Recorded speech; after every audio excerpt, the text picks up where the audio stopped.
An Essay on Crimes and Punishments by Cesar Beccaria. Chapter 15 of Secret Accusations. Secret accusations are a manifest abuse, but consecrated by custom in many nations, where from the weakness of the government they are necessary. This custom makes men false and treacherous. Whoever suspects another to be an informer beholds in him an enemy, and from then, mankind are accustomed to disguise their real sentiments, and from the habit of concealing them from others, they at last even hide them from themselves.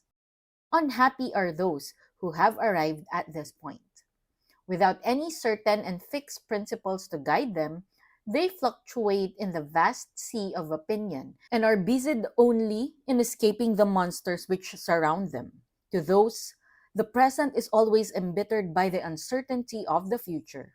Deprived of the pleasures of tranquility and security, some fleeting moments of happiness, scattered thinly through their wretched lives, console them from the misery of existing.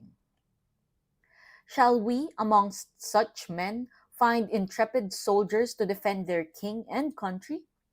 Amongst such men shall we find incorruptible magistrates who, with a spirit of freedom and patriotic eloquence, will support and explain the true interest of their sovereign, who, with the tributes, offer up at the throne the love and blessing of the people, and thus bestow on the palaces of the great and the humble cottage peace and security, and to the industrious a prospect of bettering their lot, that useful ferment and vital principle of states.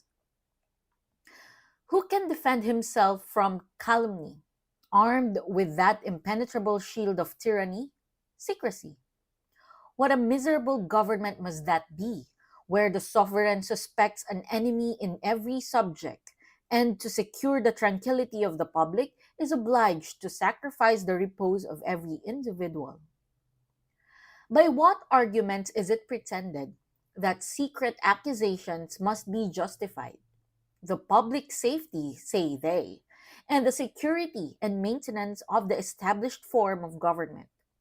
But what a strange constitution is that, where the government, which hath in its favor not only power but opinion, still more efficacious, yet fears its own subjects, the indemnity of the informer. Do not the laws defend him sufficiently, and are their subjects more powerful than the laws? The necessity of protecting the informer from infamy.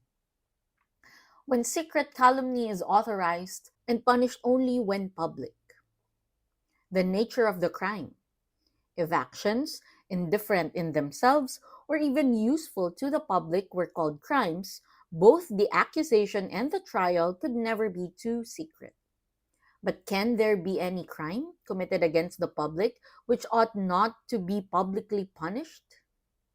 I respect all governments, and I speak not of any one in particular. Such may sometimes be the nature of circumstances, that when abuses are inherent in the Constitution, it may be imagined that to rectify them would be to destroy the Constitution itself.